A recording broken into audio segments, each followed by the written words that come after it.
आयचे जे union budget आमचे फायनान्स मिनिस्टर श्रीमती निर्मला सीतारामनांचे प्रेझेंट केला इंटरिम बजेट.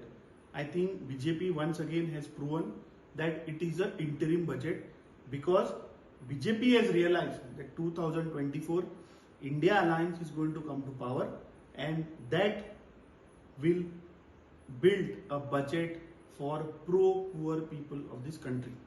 आता बारीक जर आम्ही फुल बजेट जर पळयत जाल्यार म्हाका दिसता जे 10 वर्सां मोदी सरकारान जी आश्वासनां दिल्ली की आपूण गरिबी हटाव करतलो, अनएम्प्लॉयड यूथ ह्या देशातलो जो आसा ताचे अनएम्प्लॉयमेंट नष्ट करतलो.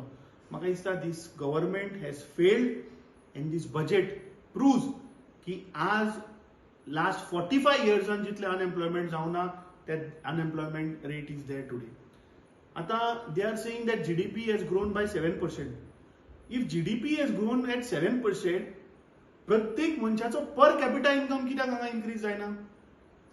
फक्त हांचे जे सरकारान जे मंत्री आसा, आमी गोंयचेच उदाहरण घेवया की गोंय सरकारान जे मंत्री आसात, जे कॅबिनेटान आसात, हे रेंज रोवर आनी कसल्यो करोडाच्योच गाडयो हे 6 म्हयन्यांनी गाडयो घेतात. सो हाचो अर्थ that this government is a total corrupt government. बारीक लोकांक लागून काम करना. Again coming to farmers, they said that this government is working for pro farmers. गोंयान आमी पळयले की कशा पद्दतीन संजीवनी शुगर कारखान्याच्या शेतकऱ्यांक तांणी रस्त्यार हाडले सरकारान. देशभर आज कितल्यो लोकांनी आत्महत्या केल्यो. सो म्हाका दिसता खंय तरी हे दीस बजेट जे जाला ते it is another jumla and the wrong deeds of this BJP government is exposed. I think मुख्यमंत्र्यान जो स्टेटमेंट केला where he said that विकसित भारत फुडल्या 25 वर्साचे फाउंडेशन तो सांगता आतां घातला. सो गेल्ली 10 वर्सां तुम्ही कितें केलें?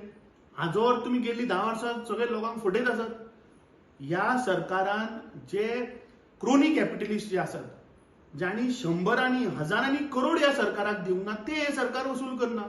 So what kind of budget are we talking? I think this is a complete failure budget and I am sure की 2024 जे इलेक्शन जातले, India Alliance will win that election and we will come with a pro-poor people budget.